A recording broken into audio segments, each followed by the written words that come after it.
Picture this. You're boarding a plane, the cabin door closes, engines spool up and your chest tightens. Your mind races. What if something goes wrong? If that sounds familiar, you might be dealing with aerophobia, the fear of flying.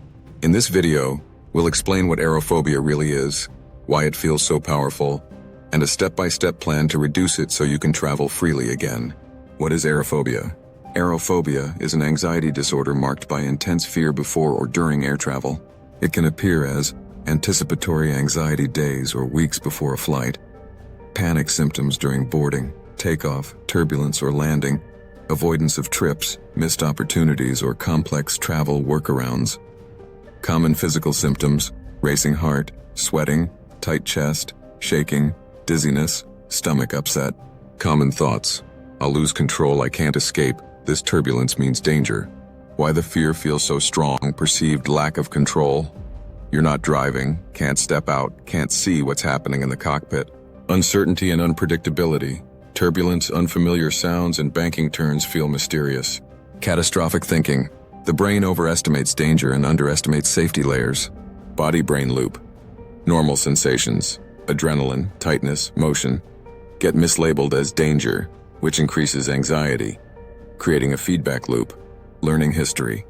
A past scare, a bad flight, anxious stories, or media dramatization can condition the fear. Myths versus reality. Reframes. Myth: turbulence is a sign the plane is in danger. Reframe: turbulence is discomfort, not danger. Aircraft and crews are trained for it. Wings are engineered to flex. Autopilot and pilots manage speed, altitude for smoother air. Myth: strange sounds mean something is wrong. Reframe: many sounds are routine. Flaps, landing gear, hydraulic pumps, air conditioning packs, engine spool changes during climb, descent. Myth: banking turns feel like falling.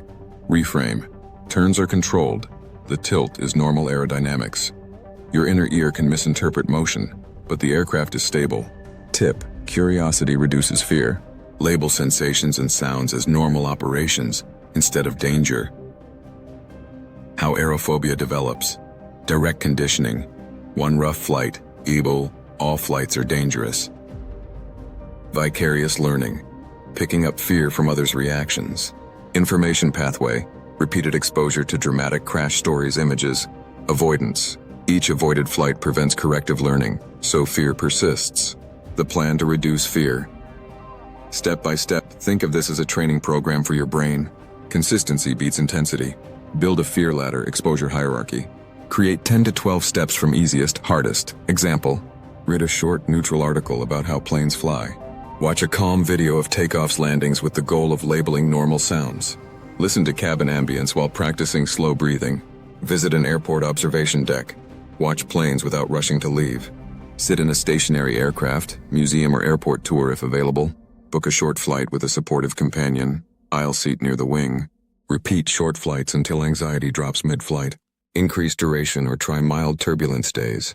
Fly solo using your coping toolkit. Build to longer routes and different airlines' times. Rules for exposure. Stay long enough for anxiety to rise and fall by at least 50% in the same session. Repeat steps several times across days, weeks. Advance only when fear decreases reliably. In-the-moment tools. Your flight protocol. Breathing, inhale through the nose. 4 seconds, hold 4. Exhale through the mouth. 6. Do 6-10 cycles. Grounding: name 5 things you see, 4 you feel, 3 you hear, 2 you smell, 1 you taste. Muscle release: gently tense, then relax shoulders, jaw, hands, calves. Anxiety drops when muscles release. Attention: anchor. Pick a neutral target, safety card text, seat number, armrest texture, and describe it silently for 30 to 60 seconds. Label and reframe.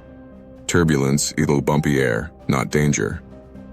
Anxiety risk: my body is reacting. I am safe. Thought upgrades: CBT mini drills. Catch the thought: we're too high, we'll fall. Test it.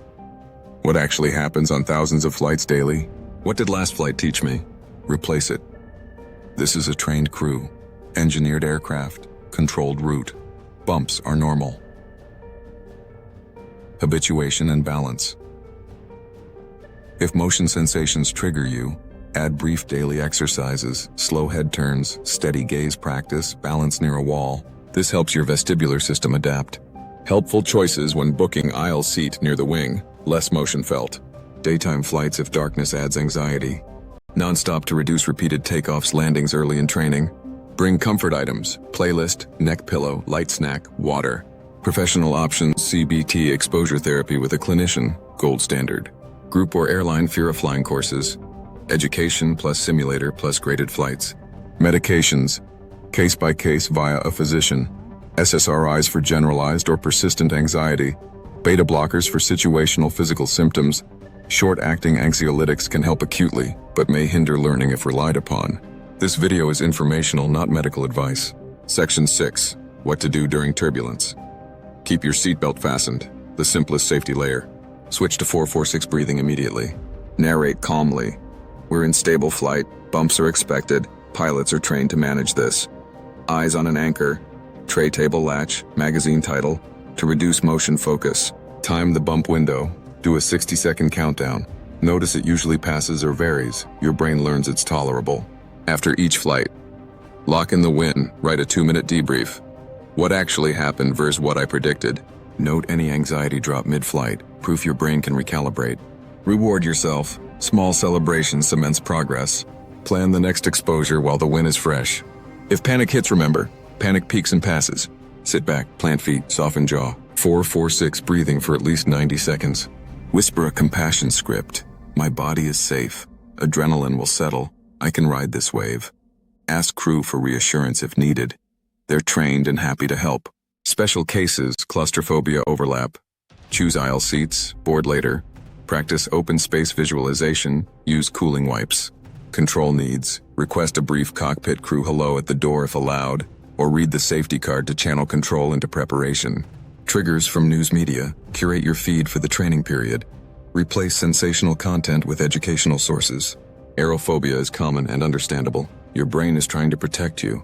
But with education, gradual exposure, and simple in-flight tools, you can rewrite the fear response.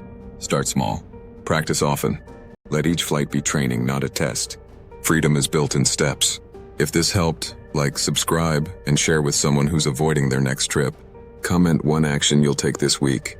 Your plan might inspire someone else. You've got this.